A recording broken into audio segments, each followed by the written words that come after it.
Friends, colleagues, and listeners, here we are. We've got a great podcast show ahead, and it's somebody that I've wanted to interview for a long, long, long time. The person I'm talking about is Warwick Brady, who's president and CEO of Swissport International. So, Warwick, thank you so much for joining us. No, great to be here, and hopefully we'll have a good conversation. Yeah, I'm pretty sure we will. Now, Warwick, just before, one thing I didn't realise was that you were a trained commercial pilot. Yeah, no, I've been in aviation for most of my career as a short stint with the private equity, but I did start as a young commercial pilot with Air UK and then Britannia in those days, flying Boeing 737s and 75s and 76s. So certainly had a lot of experience at the front end of handling, let alone being in charge of it. Well, that's great, and especially as you'd have a very special attention to safety and security, having sat in that important seat whilst you were a pilot. Yeah, no, and I've, my experience goes from running airlines to running airports and regional airlines, and certainly sitting in the seat of a big jet certainly brings it home how important the safety and security of handling is. You really can't damage people, and you really can't damage airplanes. And I think that training that I've had is a fundamental for the culture of this business. Yeah, no, second to none. I've just been doing some training, and one of the questions we ask is, what's the hardest thing in aviation? And people talk about baggage and staff, and then we say no. From a pilot's position, it's the ground, because there's absolutely no give whatsoever. So every single person associated with doing anything around an aircraft has to focus on the safety element. Yeah, I mean, we spend a lot of time on our safety culture. We even have a kind of SOP over OTP phrase to make sure that no shortcuts, because of course it's really important that people just do it properly, even at the expense of OTPs. Yeah, no, I definitely agree with that. And sometimes the OTP is almost it's a sort of a paradox of incentives, because it motivates people to do things a little bit quicker. And as we all know from SMS and the human factor element, if they're in a rush, sometimes they can make a mistake. So it's far better to be safe and a little bit late than on time and have a problem. Yeah, and our view is if you do it properly, you go on time anyway. Exactly. That's great. Good. Right. Well, we settled that. I've got to bring this in now, Warwick, and I'm sorry if this embarrasses you or any of your family members, but ever since I've seen you and I've seen you do a chat, I thought to myself, my God almighty, there's a man who could double up for Clark Kent.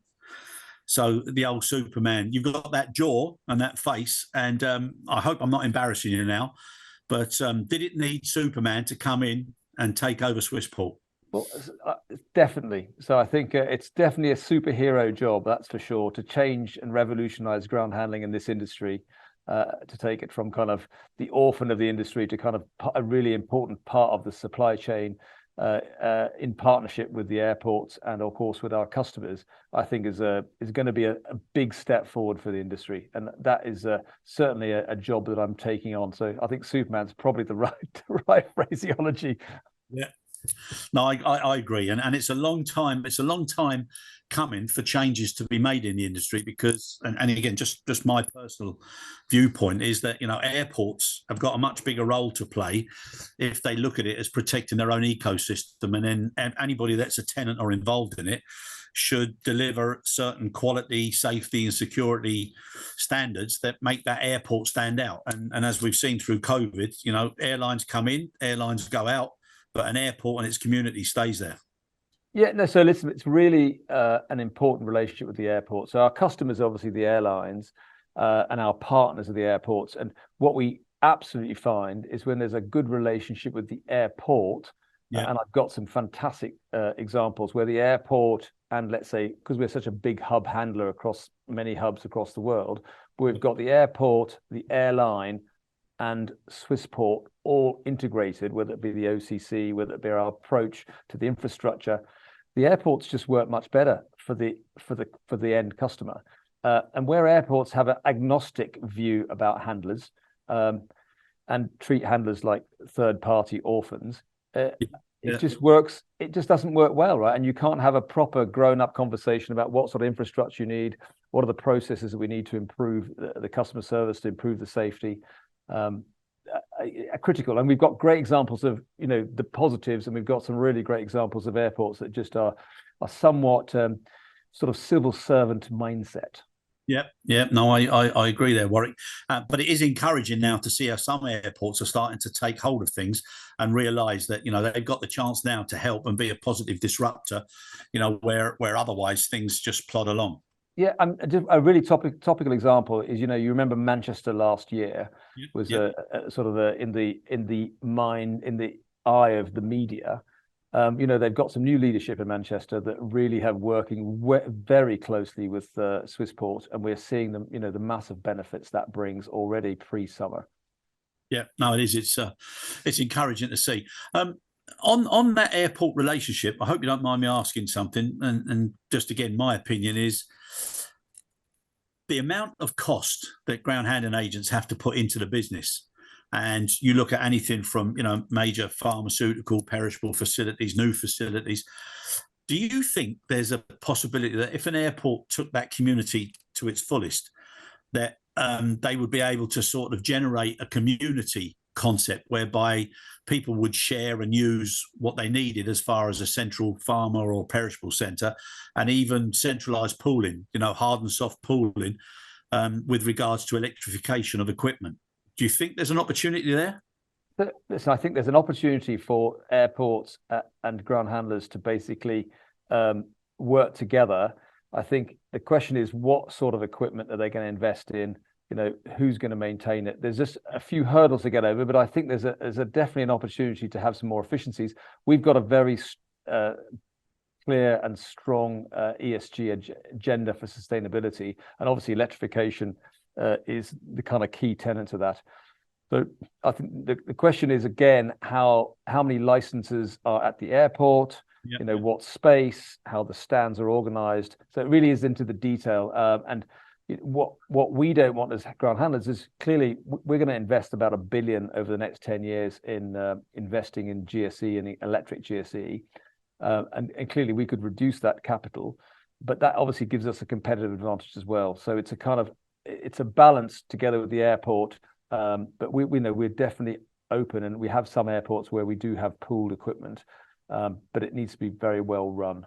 Exactly. And there's a model there to be delivered. I agree with you there.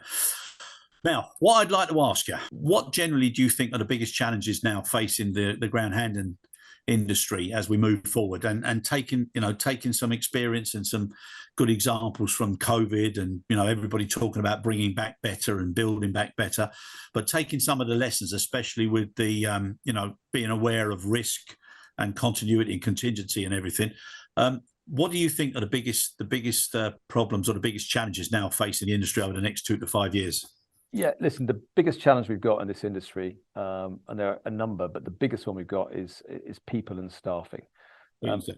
What we saw, and some markets had a much harder time than other markets. So if you look at the US, the UK, Australia, some hotspots in Europe, I mean, the challenge, in COVID was, for companies to survive, they had to lay everybody off. They furloughed everyone. A lot of people left the industry. I mean, the UK was particularly unique in the fact that not only did they leave the industry, they left the country, right? Yeah. So we ended up with this, if you'd have, as we went into the COVID, we would have thought, actually we're going to end up with unemployment. There's going to be an opportunity for employers to be very choosy. Actually, literally, it went inverted. So there is a massive shortage of skilled employees. People's view about how they want to work has changed. If you look at everything is back, travel's back. People are going to the shopping centers, the malls. They're going to, they're staying in the hotels, but they're not back at work in terms of in the office, right? So there is one part of the workforce want to have some sort of part-time work from home. Our business is about, we need skilled people on the ramp, and we need skilled people at our front of house. We recruited last year 37,000 people out of 54,000. My God! Now that was a proper Herculean task, but that was just to deal with the ramp up. And what's happened is the airlines' schedules are much peakier, so you need the same amount of staff, even though, let's say, it's 80% of 2019. So, getting people in the door, getting the right people in the door, and then offering the right type of rosters or lifestyle is really important, because that kind of pre-COVID, right? Will you work 6 on 3 off, and you work 4 on 4 off? That needs to change for us to kind of retain and keep, the people. And there's not only just a challenge for our aviation services business, I think it's a challenge for the industry, right? We need to make the industry a much more attractive industry. We need to get, I think, above the living wage. If you're a skilled person on the ramp that can drive, you're literally moving sort of $100 million airplanes around, right? That's a proper skill, and it should be kind of rewarded. And our airline customers should also try and see that, and that whole chain. If we can bring the whole industry up, and start, not only paying competitively but paying skilled wages, and I think and the airlines being part of that, I think that would be really important for this industry. Yeah, no, I agree, and also the recognition of what they do as well, because it's almost as if when people talk about the industry and they it's under the breath, really quiet, instead of shouting it out and being proud of what they're doing. With that skills challenge, obviously one of the things again, which is a possibility, is you've got different types of people. So you've got influencers, multipliers, accelerators, enablers, all different terms and labels. But some people, they really do want to make a rapid career out of it. So if those people are given the opportunity to cross skill, upskill, and new skill, and then they get recognised for it according to competency clarification, that's one area. And then you've got the others who are happy with their life outside of work, but they need work to make sure they've got a life outside of work. And if they're content and happy in that area, those sort of balances, are ideal moving forward. Are you offering people the chance now, to upskill, cross skill, and make a real agile platform for themselves to be seen as the gap between peak times, non-peak times, skills, on the job training, coaching of the new guys coming in, etc.? Yeah, so we've got 292 airports across 45 countries, right? And we're growing, we're growing quite quickly. So and the only way we're going to be able to do that is to have the right people in our business. And one is, as you say, this business is a very local business. So if you're in Chicago, you're in Manchester, you're in Brisbane, right? There's some people who want to live in Brisbane and work in Brisbane all their life. They want to have, they want to work 4 days a week in the mornings. We need to be able to accommodate that, because that person's going to be skilled and stay for a long time. On the other side, we're going to get the ramp guy that starts when he's sort of early 20s or whenever he starts, but wants a career. We offer kind of additional modules. We've got a virtual training center. We've got quite a big training program where if he wants to kind of go up the ladder, not only in Brisbane, but also in our business, be a duty manager, station manager, he can move, in Australia, we've got quite a lot of movement across there. But if they want to come and work in Europe or come and work in the US, if they're in the leadership team, we'll definitely encourage that. And you can run it. You can start off by running you run off a ramp, then you run off the station. Yeah. Right. You then run you run a small station, a large station, and we've obviously, as part of that, right. So we really are into inclusion, diversity. So we've got quite a large female leadership team already. Yeah. We're sort of over 25%. We've got a sort of 35% target. In New Zealand, for example, 50% of our ramp workers are ladies.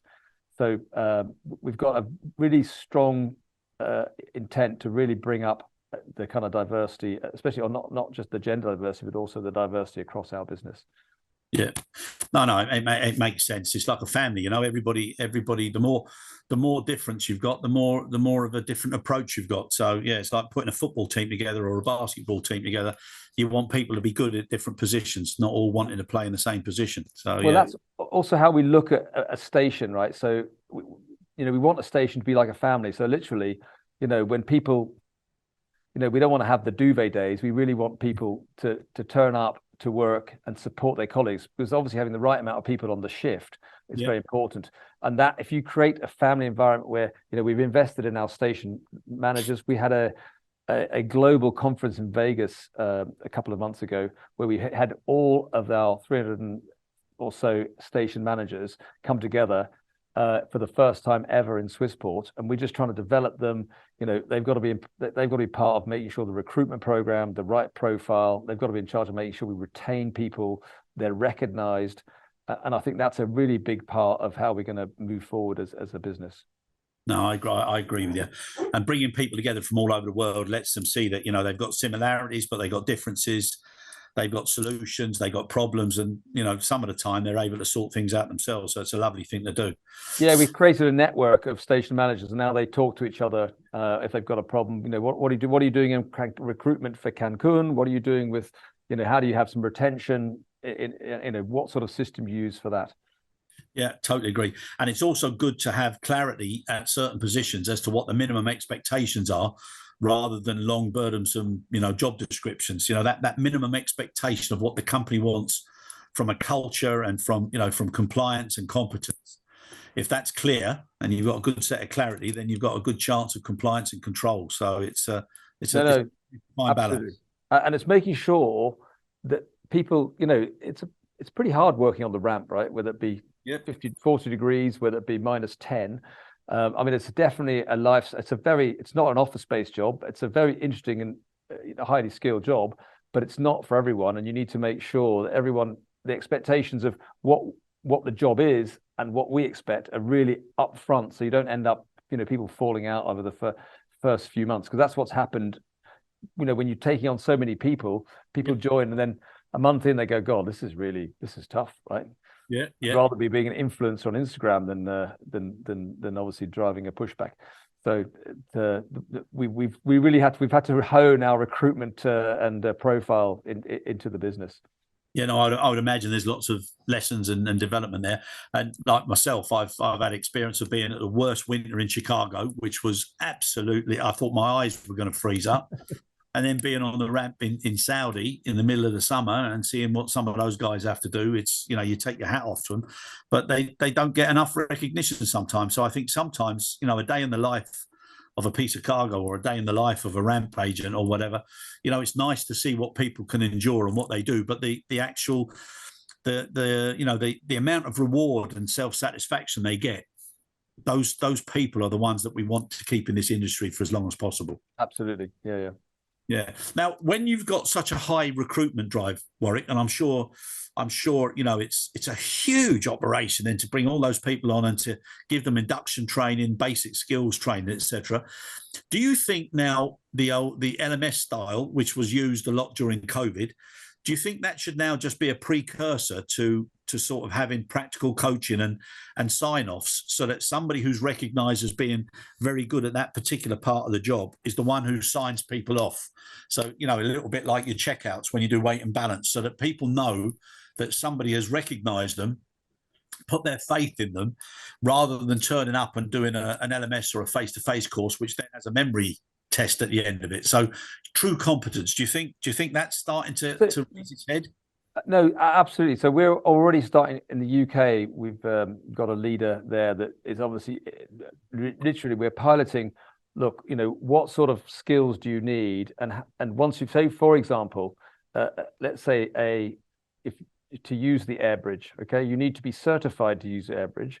But if you're a certified air bridge operator, you should be able to certify other operators, right? Correct. So that's how so effectively you're licensed to do the air bridge operator. You're competent, and then of course, if you reach a certain skill level, you then can sign off others and train them as well. So that's and then of course we're looking into how do you effectively create qualifications for the people in our business that are recognized nationally. So that's the development we're on, because I think that also makes it more efficient, but you also get retention, because people are getting slightly more money for the skill set, but also then you're bringing up, and this kind of multi-skilling is what we really need. Yeah, no, I agree. And if people can do that, and then they've got the agility, it also keeps their minds active as well, because they're trying out different steps in the same process and appreciating how important it is to get things right before and after what they do. Yeah, indeed. Competency now, Warwick. There's a lot of talk about the amount of training, and our industry is rife. People turning up with 3 inches, 4 inches of certificates, for an interview and their CVs, and then when you talk to them, they've got virtually no practical experience. So to move to a real competency-based environment, I think that's nothing but good as well. Well, especially in our industry, because it's such a hands-on, people-facing industry. Right, I think really, what we actually need, we need competence rather than qualifications. So, You know, we need the right people, and then of course we need the right leaders and you can, you recruit 100 people, you are going to get some really good potential leaders in there. We just need to develop them. Yeah, no, I agree, and it's. I mean, some people say leaders are born, but leaders can also be shown and be inspired and then be taught. But it's that new leadership qualities that are necessary now. So that in itself is a unique skill for somebody to pass on. Yeah, I mean, managing this, people can have a natural leadership quality, but managing a ramp team, you might have a leadership quality, but you really do need some training about, how to talk to people, what's expected, and so it's a kind of different skill set which you need to learn. Yeah, 100%. Now, right, you've got the big three, and then you've got the next group of ground handling agents. And everybody would say that their model or their culture or the way they approach things is unique. What would you say is the Swissport ingredients for success? So, look, first of all, we're a global business, right? We can leverage on our global scale. We can obviously leverage best practice. So the way we run this business is it's almost like a franchise model.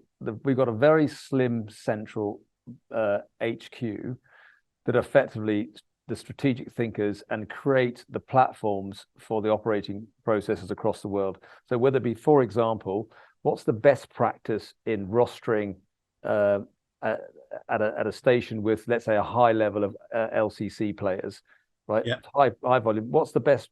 So, and then how to get the best productivity, how to get the best rosters. So we will have some effectively best practice. So because we're global, we can really develop best practice across the world. So we're not a regional player, we're a global player. We also have, I've created a leadership team of some aviation, so ground handling experts, some airline experts, some logistics experts. So we have got a very unique team. We really have, I was a Swissport customer for 20 years, right? So yeah. I definitely know the pros and cons of being a customer of Swissport. And one of the challenges that Swissport had was we were not consistent. We do a fantastic job in Zurich, but Geneva would be, average. And what we've done is I've invested in a couple of just very simple things. So every week, our customers give us a score for last week, right? So an NPS score. So I ask for every single station manager asks our customer at whatever station, give us a score of how we did last week, 1 to 10, and give me some text. It takes 10 seconds, right? Yeah. So firstly, we get real frontline feedback from our customers. That is very helpful, right? So I think that's a competitive advantage, and it sounds very easy to do. We've got about an 80% response rate. It's a very, very important tool for us because it does advocate customer engagement, right? You've got to go to your customer every week and say, well, hey, can you please fill it out? And they go, yeah, but I filled it out last week and blah, blah. It's 10 seconds on a Tuesday, right? It's easy. So, and it's really important for the customer as well, right? We want to improve. So that's one. We also have a station league. So we have a scorecard, a balanced scorecard that takes safety, the financials, the OTP, first bag, last bag, be the OTP of the cargo, and we basically rank every station by color. So if you're in platinum, you're at the top. If you're in reg, we spend a lot of time. So we spend a lot of time on the bottom, and we try and develop the people at the bottom, and we try and get the people at the top to try. So because we started to measure it, the whole thing's moved up, right? So we've got probably 20 hotspots in the world that need what I call hypercare or extra vigilance and supervision to bring them up. That makes a lot of sense. And the old adage, if you can't measure something, you can't manage it properly. Yeah. So, that's never a truer statement than in our industry. And everyone's on a level playing field, right? So if you're in red, right? Yeah. There's a reason you're red. Either aircraft, you're either damaging airplanes, damaging people, or your OTP's poor, or you're not managing the staff properly. Yeah. There's something that the attrition is high, right? So you need to really run a balanced station, and that goes back to the leadership that we're investing in. Yeah, so it's like a red flag system, isn't it? So the trivial many will eventually become the critical few if you don't start to address it. Exactly, and you focus on the bottom 10%, right? Just make sure they come up. Yeah, no, that makes a lot of sense. And data-driven decision making is critical. So with all the the correct data and the correct measures, nobody can really say, well, that's not fair or whatever, because it's very transparent. And actually, do you know what? When we first introduced its Ops BI system, and of course, you do get why am I in red? Well, look, that's the data, right? So of course, once everyone understands that the data is, we had a whole cleansing of data, this is not right. But once it all settled down, it's now fair. Well, you've just got to do better, right? Or maybe you need help, right? So maybe you've got a recruitment problem where we've got to go and find a solution because there's just no staff in that area, right? And you've got to find we have to find a solution. Our job is plus it brings the character out in the leaders, because if they're starting to get those indicators themselves, it's far better to ask for help than be told you need to do something. Exactly. Yeah. So we have a weekly, what I call a weekly war room, which is a weekly operational review, where effectively we go through, whether it be the safety, whether it be the on time, but we look at the NPS, and we just always we're obviously recognizing brilliant work. So people are doing fantastic work. I mean, I send probably a number of notes to people saying, thank you for your excellent scores last week. I also send some notes saying, please explain what's happening in your station. Yeah, I can imagine how both of those messages are received. So no, but it's the right thing to do, and obviously technology plays a big part as well. So I think people are, like you said about the difference in the types of generational employees and that, but technology makes people a lot happier as well.